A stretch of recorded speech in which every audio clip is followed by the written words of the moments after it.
Hello dear students, welcome back to your YouTube channel dear physicist. अच्छा, आज जो हम डिस्कस करेंगे वो 9th की फ़िज़िक्स है।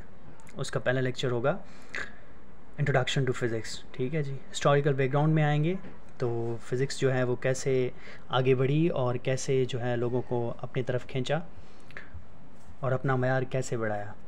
In the 19th century physical science were divided into 5 distinct disciplines: physics, chemistry, astronomy, geology और metrology. ठीक है।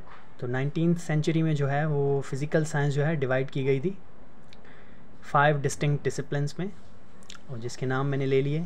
ठीक है जी। तो फिज़िक्स जो है कैसे काम करती है और उसकी डेफिनेशन हम डिस्कस करेंगे। उसकी डेफिनेशन जो है मैंने 3-4 लिखी हैं, जो आपको अच्छी लगे वो कर लीजिएगा। In a physics we study matter, energy and their interaction. अच्छा जी, मैटर है और एनर्जी और उसके बीच में जो इंटरेक्शन है उसकी स्टडी को हम फिज़िक्स कहते हैं। अब देखें, इसका सिंपल एक एग्जांपल लें। मोटर बाइक है, उसमें हम पेट्रोल डालते हैं। ठीक है जी। या जो बड़ी गाड़ियाँ होती हैं उसमें हम डीज़ल या मोबिल ऑयल जैसे आप समझ लें वो डालते हैं, तो हमें वर्क डन मिलता है। इसी के साथ साथ हम मोटर बाइक में केमिकल एनर्जी डालते हैं, पेट्रोल, और वो हमें मैकेनिकल वर्क जो है वो वर्क डन करके देती है। सही है। तो this is a simple example of physics के मैटर से जो है वो इंटरेक्ट कैसे होता है। The laws and principle of physics help us to understand nature.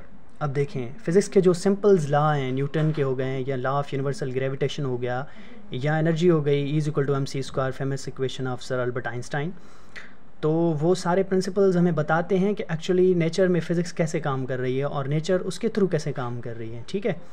सो बहुत ही अच्छा कंसेप्ट है, आप ऐसे भी लिख सकते हैं, the study of nature is also called physics. Nature की स्टडी को ही हम फिज़िक्स कहते हैं। ठीक है जी। आगे आ जाएं। Physics divide from ancient Greek word physikos which meanings knowledge of nature.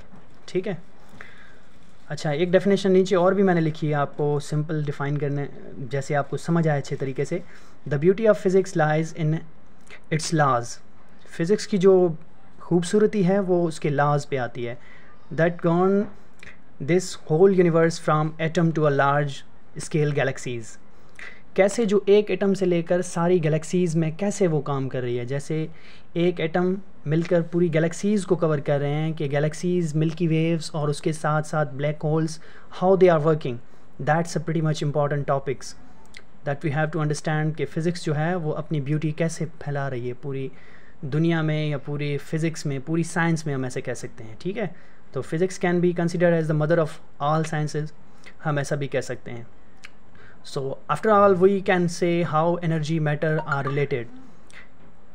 Sir Albert Einstein की इक्वेशन में हम उसको अच्छे तरीके से समझ सकते हैं कि E=mc² जो है वो एनर्जी की इक्वेशन है, कैसे उसमें मैटर रिएक्ट करता है और उसके साथ साथ एनर्जी की स्पीड क्या होनी चाहिए, स्पीड ऑफ लाइट।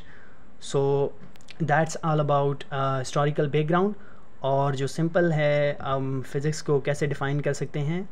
तो इंशाल्लाह आपको जो है अभी सारे लेक्चर्स मिलना स्टार्ट हो जाएंगे। एनी हाउ मैं अपलोड करता रहूँगा। And do subscribe my channel and also share my videos to your classmates, and thank you so much, and like and subscribe.